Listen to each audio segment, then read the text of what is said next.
The Civil War remains the bloodiest conflict ever present in the history of the United States. However, the Civil War didn't happen overnight. There were many events and people that gradually strained the relationship between the North and the South.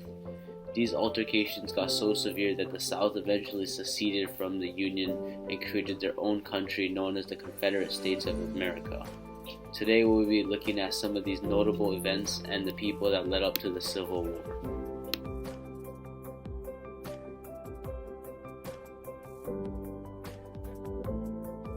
First event on our journey through time is the Missouri Compromise of 1820, which had the purpose of balancing the power of Congress between slave and free states.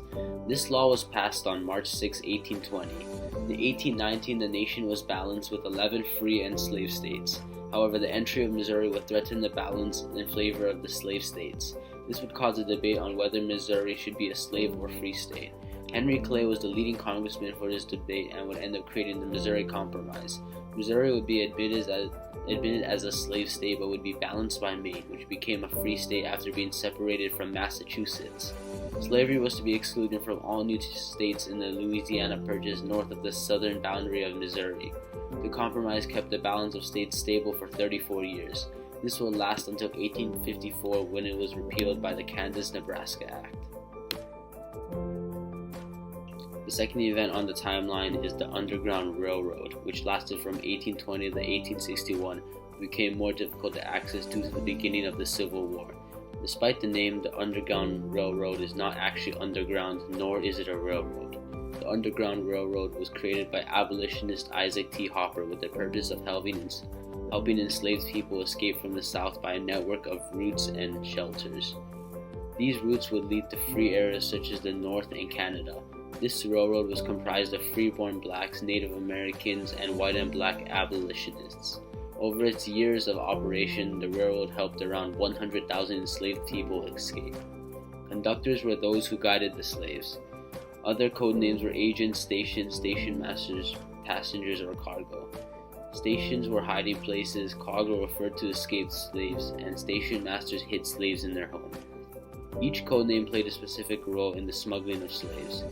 The railroad was bad for the South because they would continue to lose slaves, negatively affecting their economy, which in turn fueled their rage against the North. In 1847, two very important people towards the Civil War movement were Frederick Douglass and William Lloyd Garrison. Frederick Douglass was born in February 1818 and one of the most well-known African-American abolitionists. Douglass escaped from slavery at the age of 21 and moved to Massachusetts. Douglass was different from other plantation slaves in that he could read and write because he was a house servant. He often spoke to crowds about the slave experience and the hardships that they went through. Douglass fled to England soon, afraid that his owner would find him and make him a slave again. Eventually, his freedom was bought by an abolitionist group and he returned to the U.S. He's most known for publishing the North Star, an anti-slavery newspaper. William Lloyd Garrison was born on December 10, 1805 and is one of the strongest voices for abolitionism. He originally supported colonization but became the leader of the anti-slavery movement.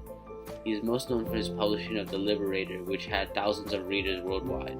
His position was seen as uncompromising, making him a very controversial figure to Americans. He also founded a New England Anti-Slavery Society.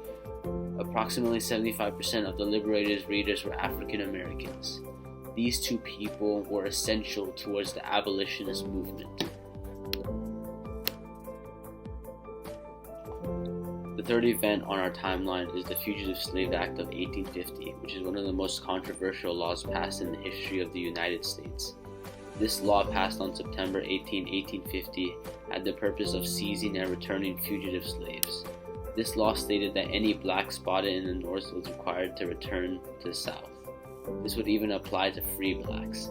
This was troublesome, however, because free blacks found in the North could be accused of being slaves without any means to defend themselves legally.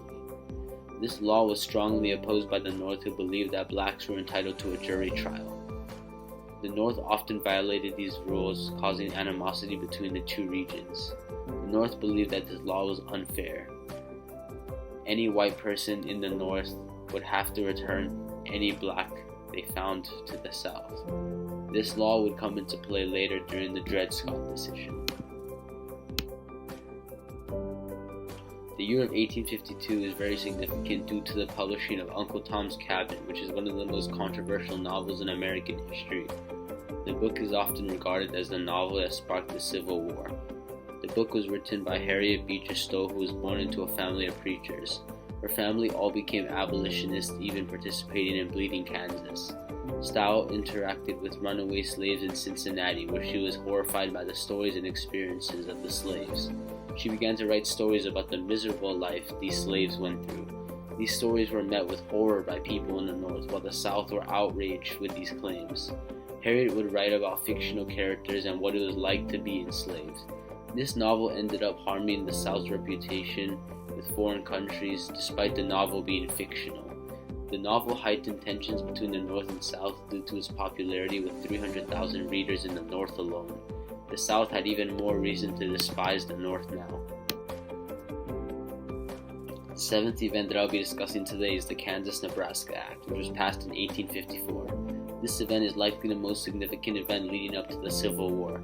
The conflict started when settlers wanted to move to the territories Nebraska and Kansas. Now, Nebraska and Kansas were unorganized and not part of the Union yet.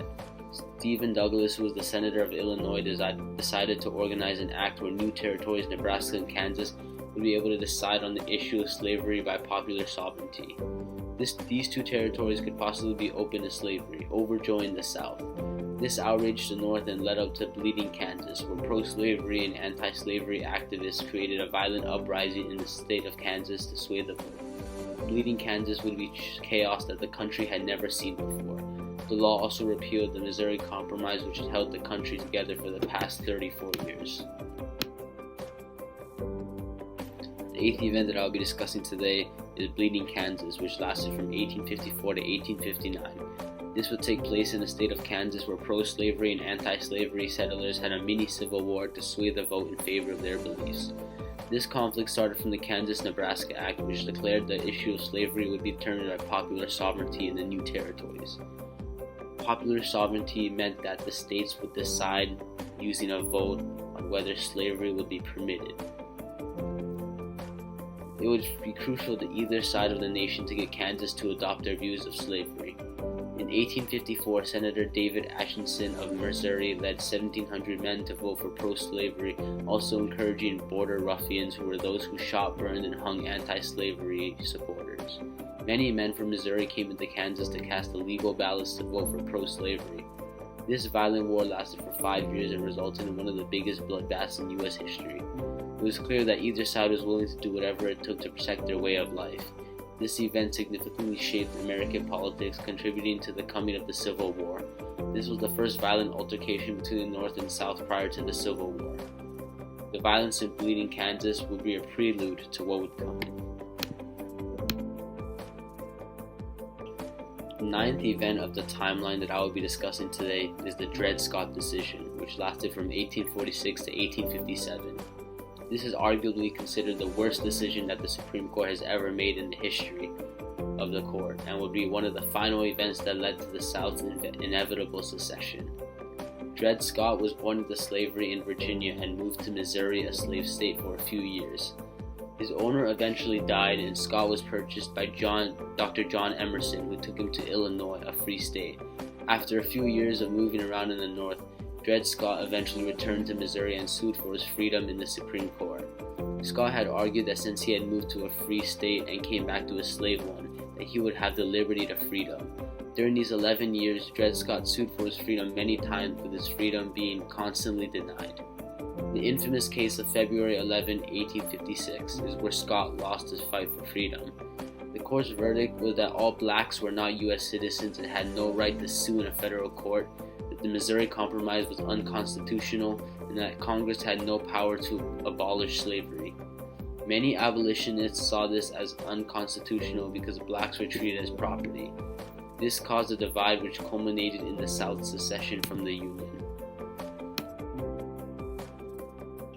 The last event that I'll be discussing today is the secession of the southern states from the Union. This happened right after the election of 1860 when Lincoln became president.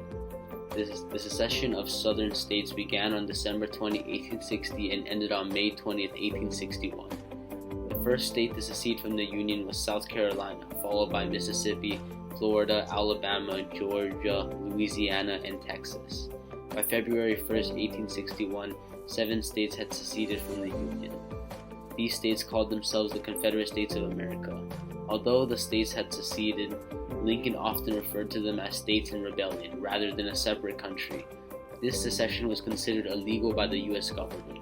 However, now that the South was a separate country, Lincoln could not control them. This event was the final event before the infamous Civil War. 2 months later, on April 12, 1861, the Confederate forces would open fire on the Union's Fort Sumter. These were the first shots fired in the American Civil War. The largest bloodshed in U.S. history was about to unfold. Thanks for watching.